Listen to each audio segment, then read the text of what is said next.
Welcome to Washington Today on C-SPAN Radio for Thursday, May 30th, 2024. The jury in the Donald Trump hush money trial in New York City comes back with a guilty verdict on all 34 counts. Boeing executives present a plan to the Federal Aviation Administration to improve quality and safety, promising to address systemic problems in the production of their commercial aircraft. We'll hear from the FAA Administrator and talk with USA Today consumer travel reporter Zach Wichter. EPA Administrator Michael Regan announces another $900 million in grants for clean energy school buses across the country. The State Department responds to a new proposed United Nations resolution from Algeria calling for a ceasefire between Israel and Hamas. Secretary of State Antony Blinken meets with the Czech Republic Defense Minister in Prague about the military help from both countries to Ukraine in its ongoing war with Russia. Vice President Kamala Harris tells the graduating class of the U.S. Air Force Academy in Colorado, America's security relies on you. Washington Post reports that Donald Trump has been convicted on all 34 felony counts of falsifying business records. Trump, who was indicted in connection with a hush money payment made to an adult film actress ahead of the 2016 presidential election, is the first former president convicted of a crime. That from the Washington Post. Donald Trump, 2024 presidential candidate this year, responded outside the courtroom. This was a disgrace. This was a rigged trial by a conflicted judge who was corrupt. It's a rigged trial, a disgrace. They wouldn't give us a venue change. We were at 5% or 6% in this district, in this area. This was a rigged, disgraceful trial. The real verdict is going to be November 5th by the people. And they know what happened here, and everybody knows what happened here. You have a Soros-backed DA and the whole thing. We didn't do a thing wrong. I'm a very innocent man, and it's okay. I'm fighting for our country. I'm fighting for our Constitution. Our whole country is being rigged right now. This was done by the Biden administration in order to wound or hurt an opponent, a political opponent. And I think it's just a disgrace. And we'll keep fighting. We'll fight till the end and we'll win, because our country's gone to hell. We don't have the same country anymore. We have a divided mess. We're a nation in decline, serious decline. Millions and millions of people pouring into our country right now from prisons and from mental institutions, terrorists, and they're taking over our country. We have a country that's in big trouble. But this was a rigged decision right from day one with a conflicted judge who should have never been allowed to try this case, never. And we will fight for our Constitution. This is long from over. Thank you very much. Why should voters vote for a convicted felon? Are you going to drop out? You believe in the rule of law? You trust the jury? Are you worried about Former President Donald Trump in New York City outside the courtroom. He is the presumptive 2024 Republican presidential nominee, responding to the jury verdict in the hush money trial, guilty on all 34 counts. A statement from the Biden-Harris 2024 Communications Director, Michael Tyler, reads, "In New York today, we saw that no one is above the law. Donald Trump has always mistakenly believed he would never face consequences for breaking the law for his own personal gain. But today's verdict does not change the fact that the American people face a simple reality. There is still only one way to keep Donald Trump out of the Oval Office, at the ballot box, convicted felon or not. Trump will be the Republican nominee for president. The threat Trump poses to our democracy has never been greater. He is running an increasingly unhinged campaign of revenge and retribution, pledging to be a dictator on day one and calling for our Constitution to be terminated so he can regain and keep power. A second Trump term means chaos, ripping away Americans' freedoms and fomenting political violence, and the American people will reject this in November." That statement from Michael Tyler, Communications Director for the Biden-Harris reelection campaign. And from Speaker Mike Johnson, Republican from Louisiana, he posed, "Today is a shameful day in American history. Democrats cheered as they convicted the leader of the opposing party on ridiculous charges predicated on the testimony of a disbarred convicted felon. This was a purely political exercise. not a legal one, part of the statement from Speaker Mike Johnson. Stay with the C-SPAN networks as we bring you reaction to this verdict in the first Donald Trump trial. And this is Washington Today. Story from CNBC. It will likely be months before the Federal Aviation Administration clears Boeing to increase production of its best-selling 737 MAX, the head of the agency said Thursday. The FAA in January barred the manufacturer from boosting production of the planes after a door plug blew out midair from a new 737 MAX 9 minutes into an Alaska Airlines flight. Federal safety investigators found that the bolts that hold the panel in place appeared not to have been installed before the plane was delivered to Alaska Airlines last year.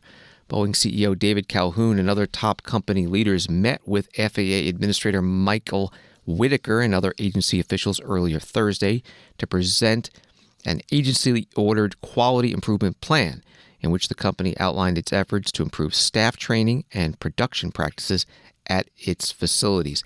That was from CNBC. After that meeting, Michael Whitaker held a news conference at FAA headquarters in Washington. In the immediate aftermath of the January 5th plug door incident, the FAA took unprecedented steps to increase the oversight of Boeing. That meant everything from more safety inspectors in the facilities to increased oversight of the production process. Importantly, we capped production of the 737 MAX until these issues are resolved.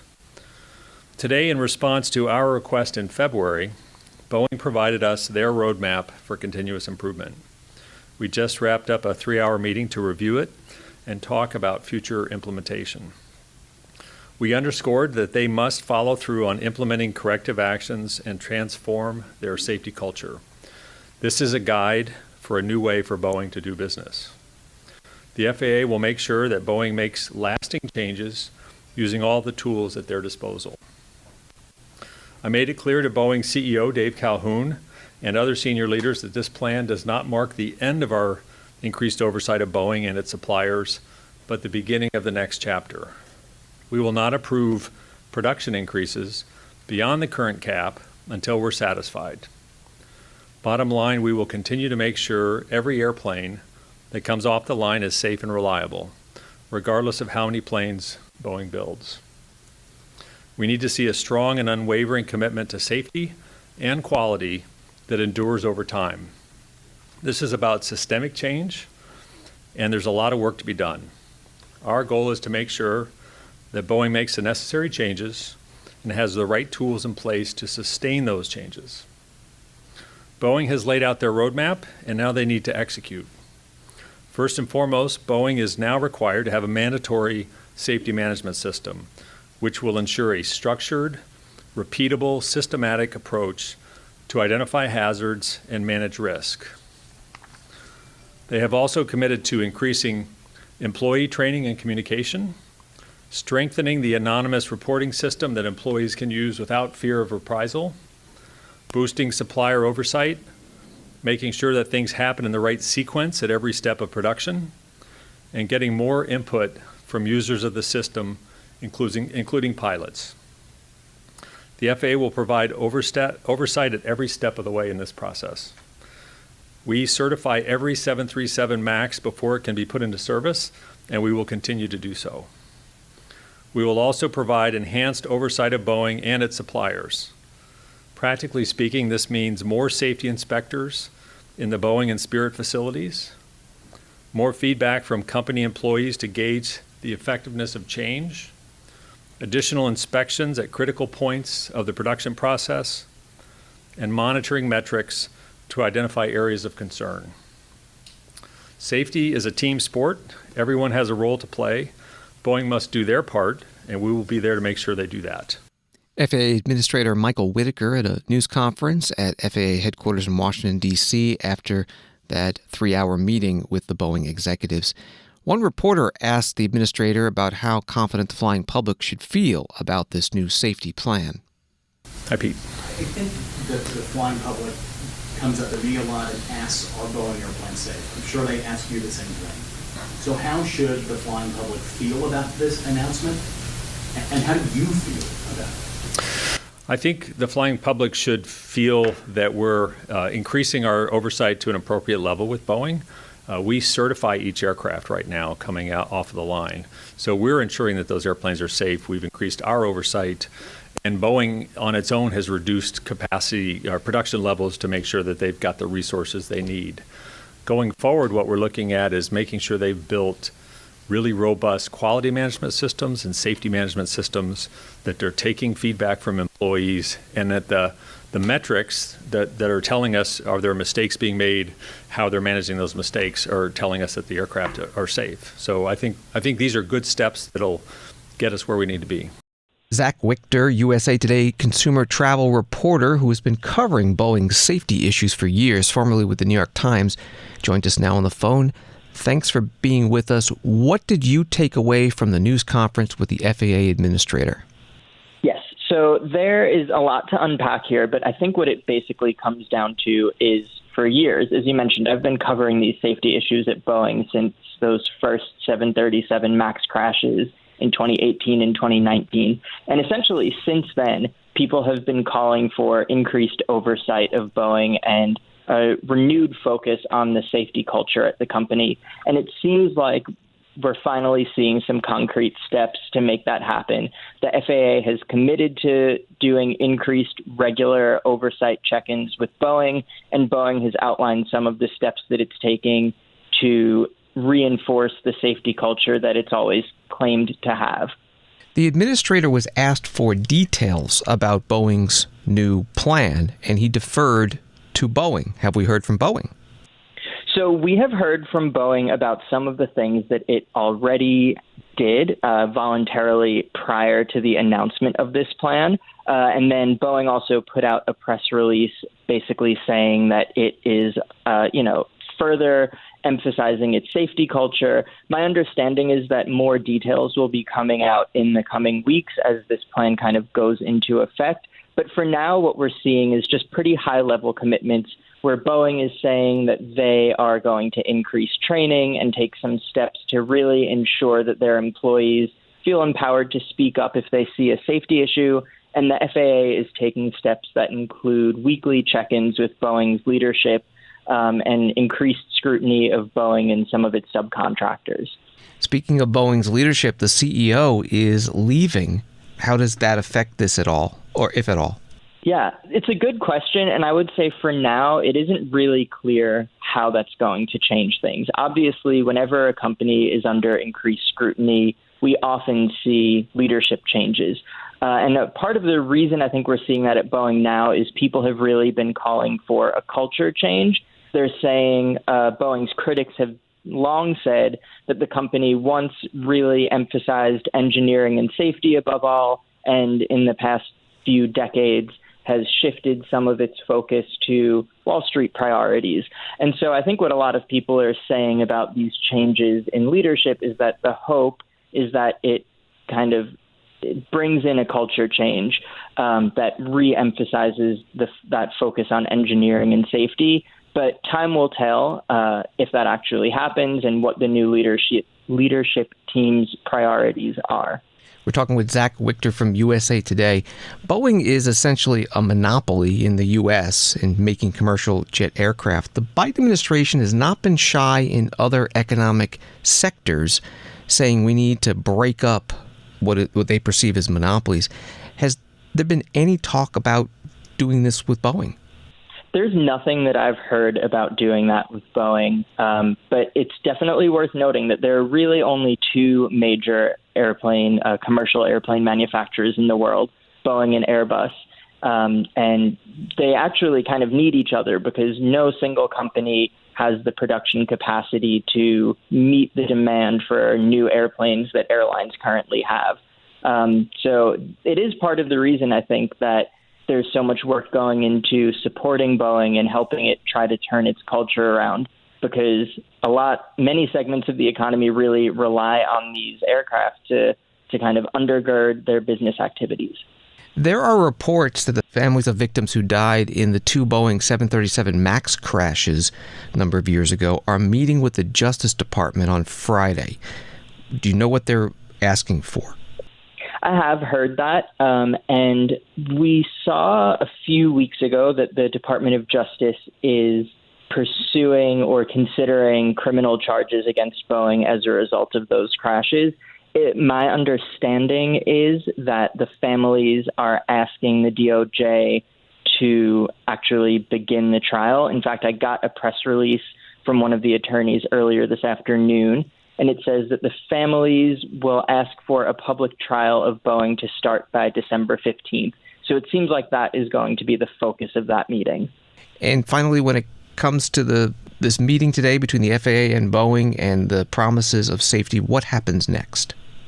So that is a great question. And unfortunately, I think right now the answer is it still remains to be seen. This is an action plan on the part of Boeing. It's outlining steps that the company plans to take. It's also outlining increased oversight and regulatory steps that the FAA plans to take. I think now we all just have to wait and see how effective this is. And the FAA has also emphasized that this is just a start. This is not the end of its oversight of Boeing, and this is not the end of the pressure on Boeing to increase its safety. So this is the start of the road, or I guess you could say maybe kind of the quarter mile on a long road, because this started some time ago with those crashes in the January Alaska Airlines incident. But this is certainly not the end, and we just need to kind of see how this all plays out. Zach Wichter, USA Today consumer travel reporter. Find his stories at usatoday.com. Thank you very much. Yeah, my pleasure. Thanks for having me on. Environmental Protection Agency has awarded almost $900 million for more than 3,400 clean energy school buses, and overwhelmingly they'll be electric buses, for over 500 school districts in 47 states, plus Washington, D.C., tribal areas, and U.S. territories. The EPA Administrator Michael Regan made the announcement at a school in Jackson, Mississippi on Wednesday.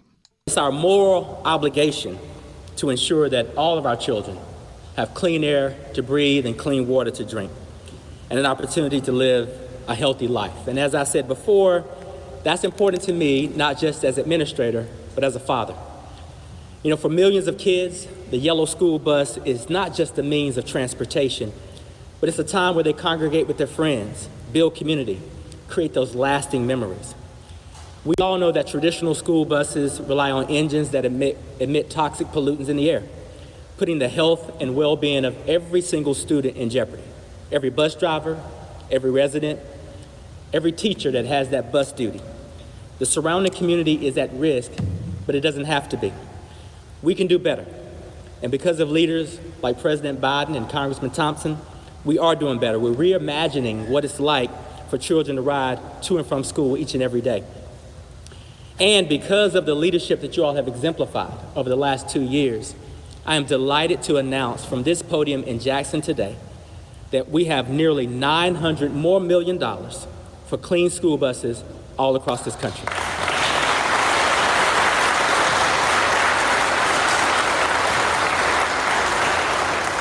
And let me say that again, $900 million for clean school buses all across the country. Now, to date, thank you. Yes, to date, we have, under the president's leadership, we've given out over $2.7 billion for clean school buses all across this country. That's electrifying more than 8,500 electric and low-emission buses, just like the ones that we rode on today, in over 1,000 communities nationwide. I'm very proud to say that the majority of the communities that are receiving these school buses are communities that look like this one. They're Black and brown communities. They're tribal communities. They're communities that have been disproportionately impacted by pollution for far too long. These historic investments that we're making today are the vision of President Biden and leaders like Congressman Benny Thompson. EPA Administrator Michael Regan on Wednesday in Jackson, Mississippi at a school, along with Congressman Benny Thompson, Democrat of Mississippi, and the CEO of the NAACP, Derek Johnson. On Wall Street today, the Dow down 330, NASDAQ down 183, S&P down 31. Turning to the war between Israel and Hamas, some stories from Reuters. Hamas said they informed ceasefire talks mediators that they are ready to reach a complete agreement, including a comprehensive hostages-prisoners exchange deal, if Israel, quote, stops its war and aggression against people in Gaza, a statement from the group said on Thursday. and Algeria's proposed draft United Nations Security Council resolution, which demands a ceasefire in Gaza and the release of all hostages held by Hamas while asking Israel to immediately halt its military offensive in Rafah, is not balanced, a U.S. State Department spokesperson said on Thursday. That was from Reuters. That spokesperson is Vedant Patel, and he did so at his news conference in Washington. Algeria has proposed a draft UN Security Council resolution that demands a ceasefire in the Gaza Strip, the release of all hostages held by Hamas, and essentially orders Israel to immediately halt its military offensive in Rafah.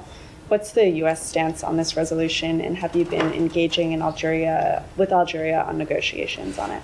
So we are aware of the draft resolution that's been circulated by Algeria and have provided feedback. We're certainly not going to negotiate on the ins and outs of this in public, but I will just note that it is imbalanced and it fails to note a simple fact, which is that Hamas is to blame for this conflict, and the fighting in Rafah could end tomorrow if Hamas agreed to a deal for a ceasefire and the release of hostages.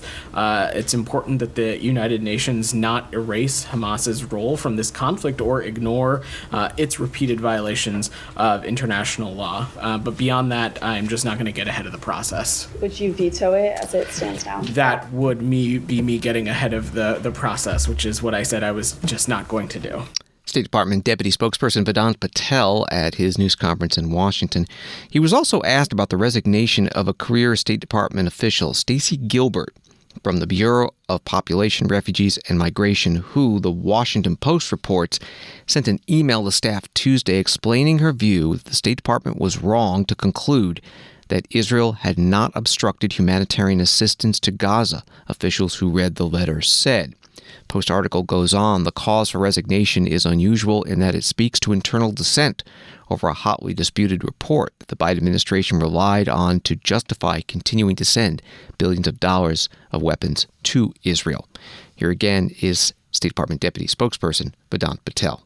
Stacy Gilbert, a State Department employee of more than 20 years, said she resigned after the administration released the NSM report this month, which she said was wrong. She said a draft of the report had said clearly that Israel was blocking humanitarian assistance, but that subject matter experts were removed and it was edited at a higher level before being published with the conclusion that Israel was not blocking assistance.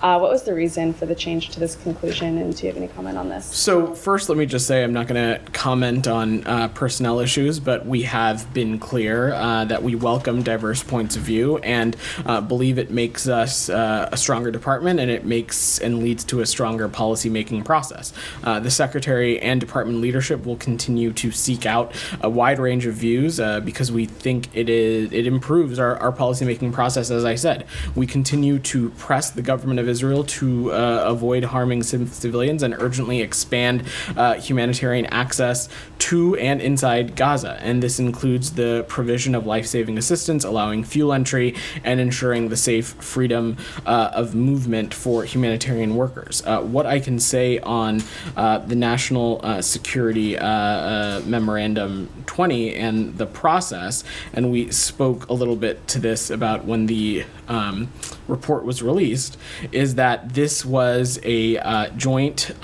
State Department, Defense Department report. It reflected input from across the interagency, including the intelligence community, including our embassies and consulates in the relevant countries that are laid out in the NSM, as well as input from NGOs and nonprofits. Relevant State Department bureaus, including, of course, the Bureau of Near East Affairs, as well as the Bureau of Population, Refugees, and Migration, provided input. And I will also just say is that we stand by the National Security Memorandum 20 report. We are not an administration or a department that twists the facts, and allegations that we have are unfounded. But this is, as any report and as any process that is undertaken in a policymaking process, these processes are deliberative and they involve inputs from people at a variety of seniority and expert levels. State Department Deputy Spokesperson Vedant Patel at his news conference in Washington. From the Times of Israel, Prime Minister Benjamin Netanyahu criticized the Biden administration's recent announcement that it won't support sanctions against the International Criminal Court after its top prosecutor asked the tribunal to issue arrest warrants against the premier and defense minister Yoav Gallant.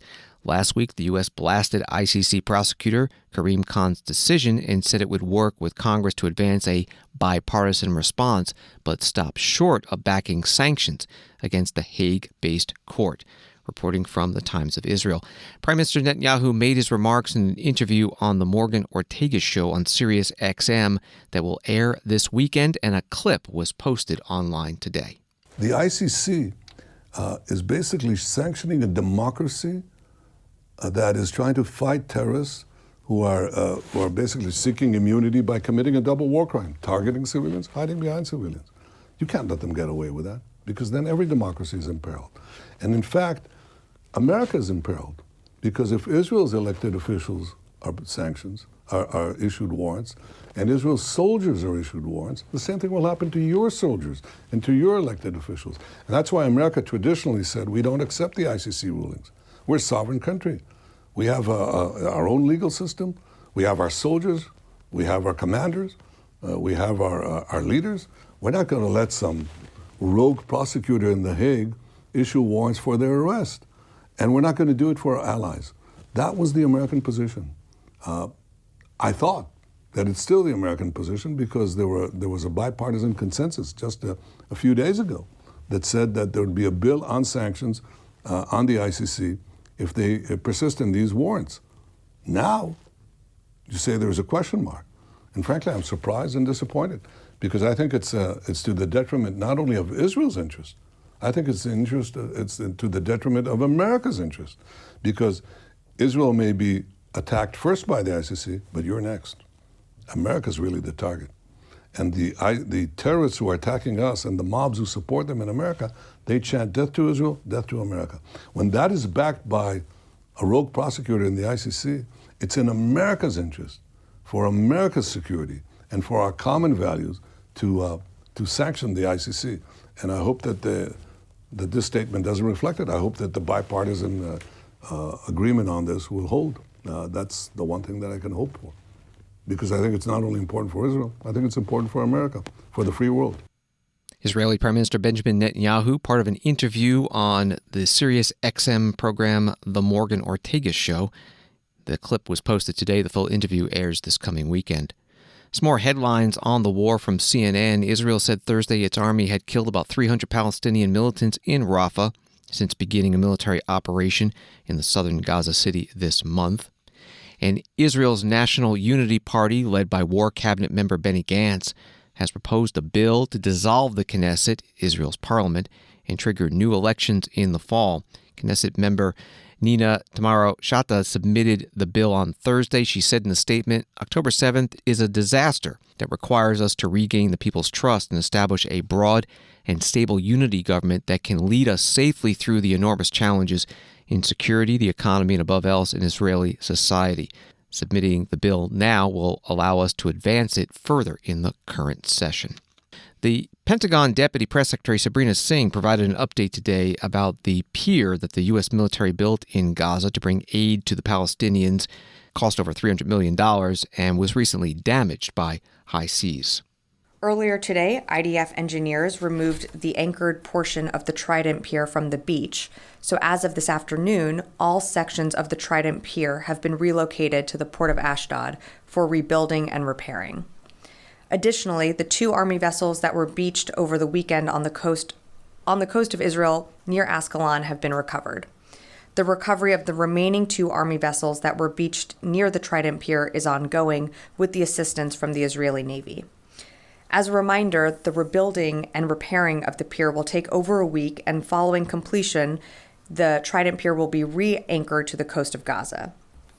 Alongside USAID and humanitarian organizations, we remain committed to working with the international community to get aid into Gaza as quickly as possible.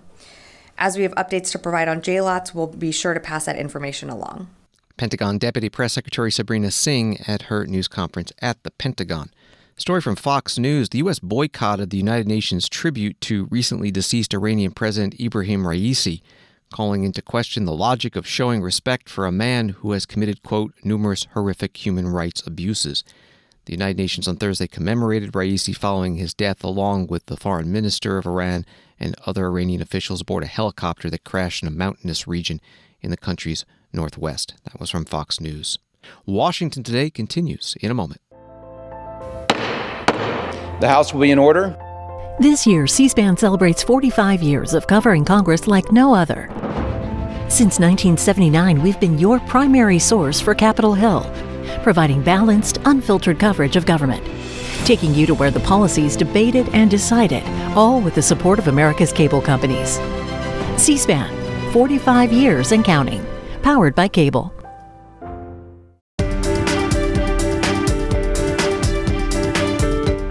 Welcome back to Washington Today, available as a podcast on the C-SPAN Now mobile app and wherever you find your podcasts, and the app is free. The jury in the Donald Trump hush money trial in New York City has come back with a verdict guilty on all 34 counts.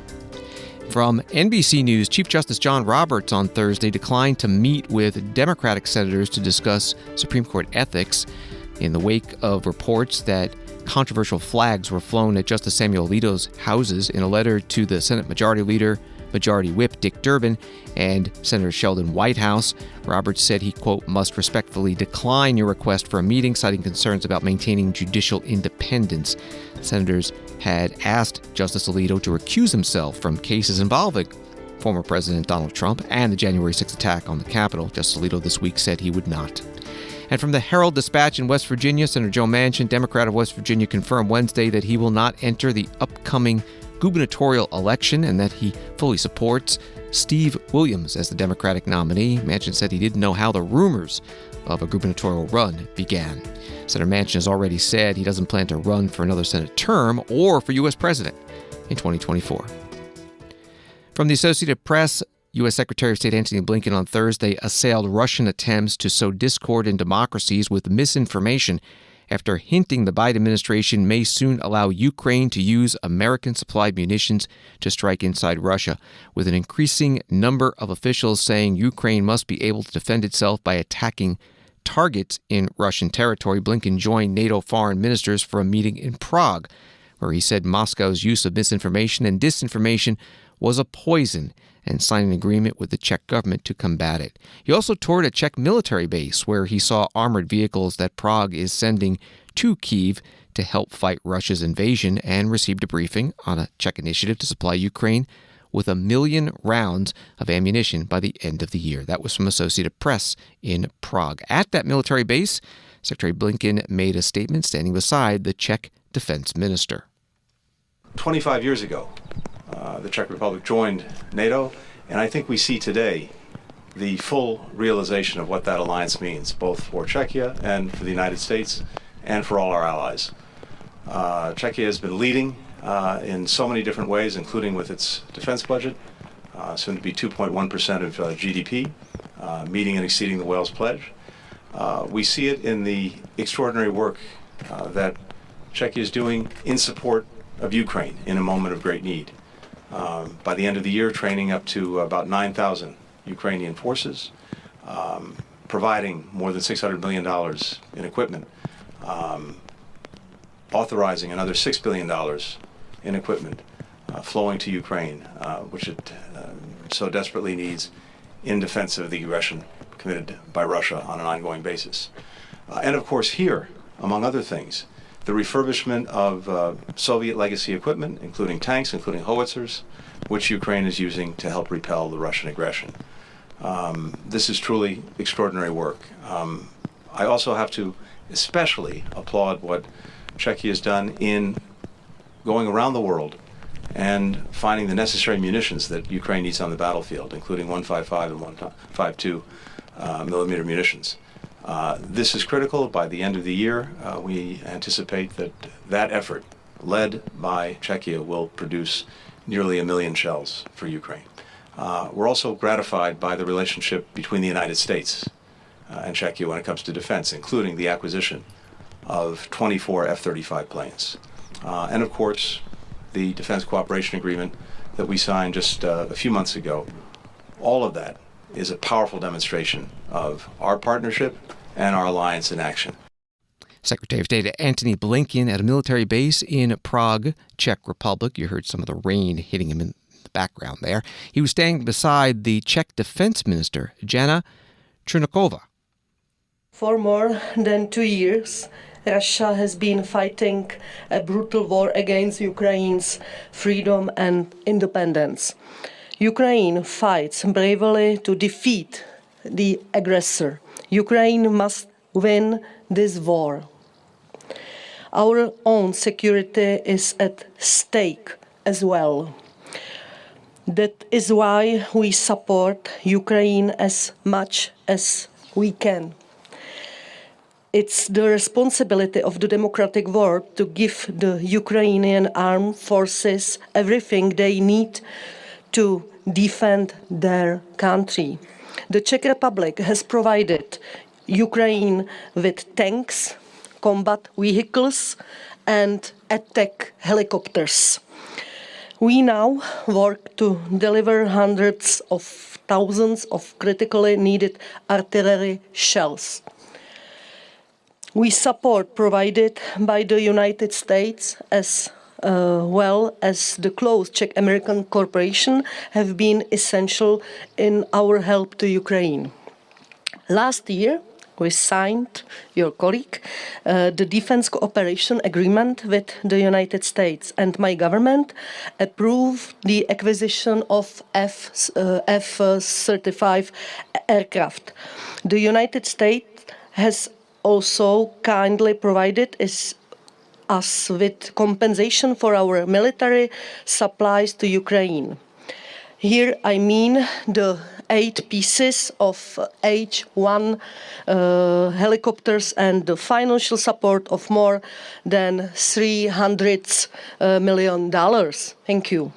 This means that thanks to the US support, we can not only help Ukraine, but also implement the largest modernization of our armed forces in our modern history.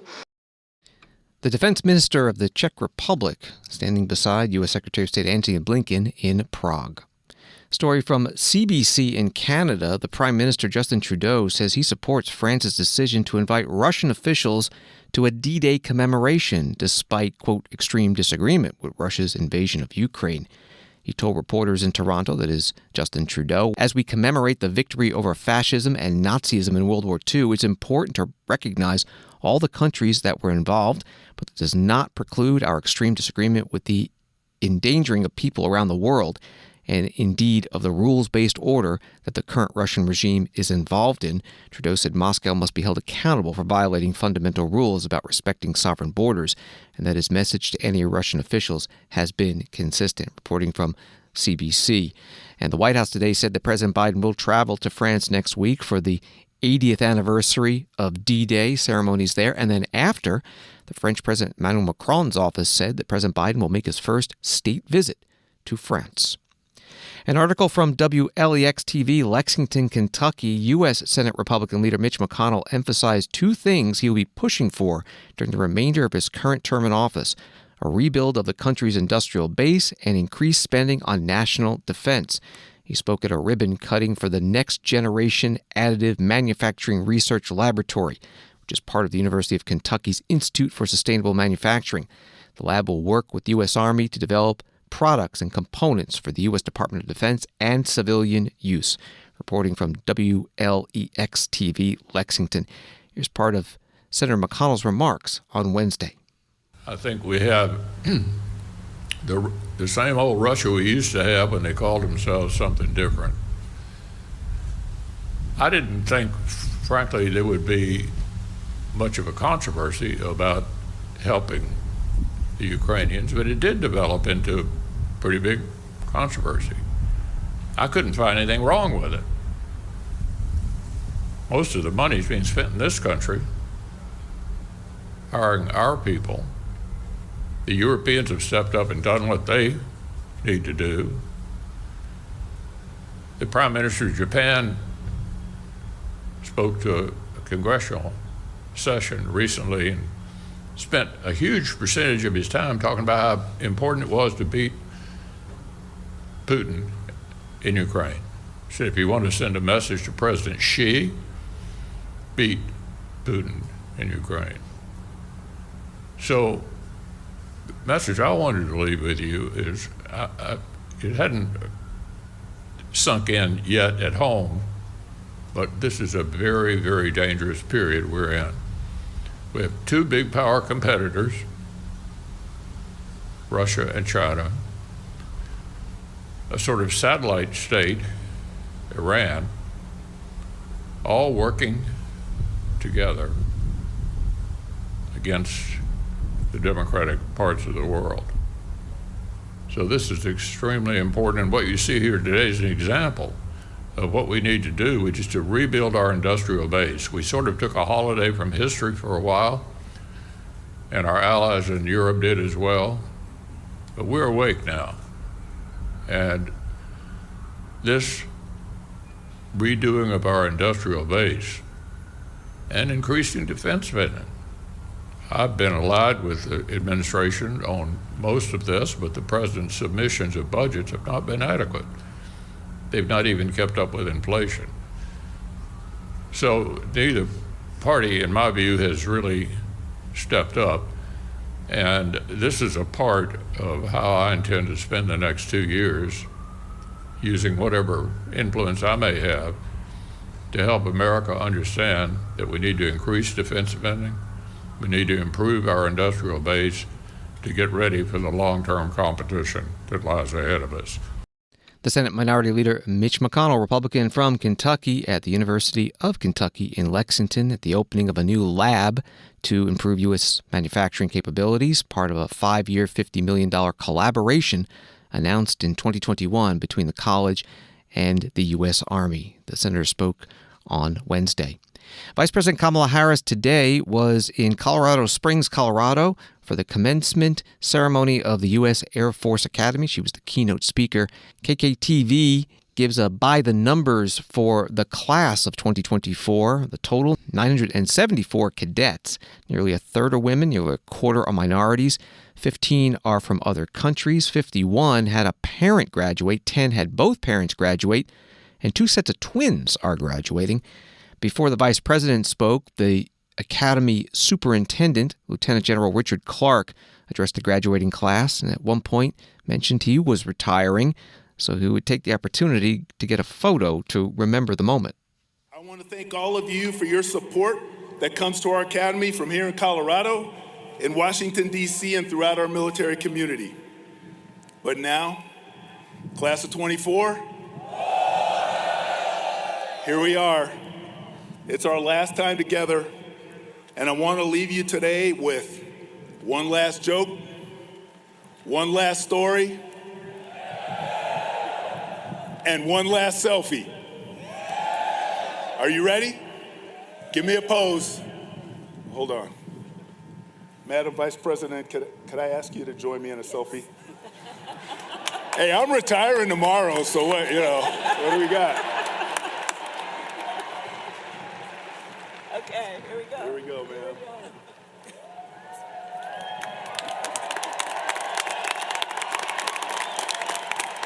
Awesome. Thank you, ma'am. All right, I'm taking the picture of my kids down and I'm putting that in its place. That's awesome. Just kidding, Milo and Zoe. I know you're up there. As far as jokes go, though, everyone always says that I tell dad jokes. They are not dad jokes. These are good jokes. I mean, do you know when a joke actually becomes a dad joke? It's when it becomes apparent. You see what I did there? Lieutenant General Richard Clark, U.S. Air Force Academy superintendent at today's commencement in Colorado Springs, Colorado. Vice President Kamala Harris giving the keynote, and per tradition, she forgave minor violations of the cadet disciplinary system, which she said also included celebrations off campus. And then on a serious note, she told them that their growing up in the age of modern technology will be useful in their military careers. As it has been for generations, America's national security and global stability depend on our strength in the sky and space. And as officers, Our nation is counting on you to preserve and extend that strength, including, I will add, through your ability to innovate. Since the days of Kitty Hawk, the United States has led the world in aerospace innovation. The first modern drone, the first GPS satellite, the first stealth aircraft. And you are uniquely positioned to carry on this legacy of innovation. Because after all, your generation grew up online. Technology that might be unfamiliar or even intimidating, maybe to some people on the stage, I don't know, but to previous generations, is intuitive and even exciting to you. Here at the Academy, it is you that built aircraft designed to neutralize drones. You who learned how to use AI to protect military technology in space. And as a point of personal pride, as chair of the National Space Council, I was particularly proud to learn that last November, you designed, built, and launched your own satellite, Falcon XX. SAT-X. Falcon SAT-X. And I am confident that as the nature of warfare changes, you will make sure that no one will ever match, much less exceed, America's military power. Vice President Kamala Harris giving the keynote at the commencement of the U.S. Air Force Academy in Colorado Springs, Colorado today. It also included a flyover by the U.S. Air Force Air Demonstration Squadron, also known as the Thunderbirds. Thanks for listening to Washington Today. Subscribe to C-SPAN's free evening newsletter Word for Word, and you'll get the stories making headlines in Washington sent to your inbox every day. Sign up at cspan.org/connect. Have a good night.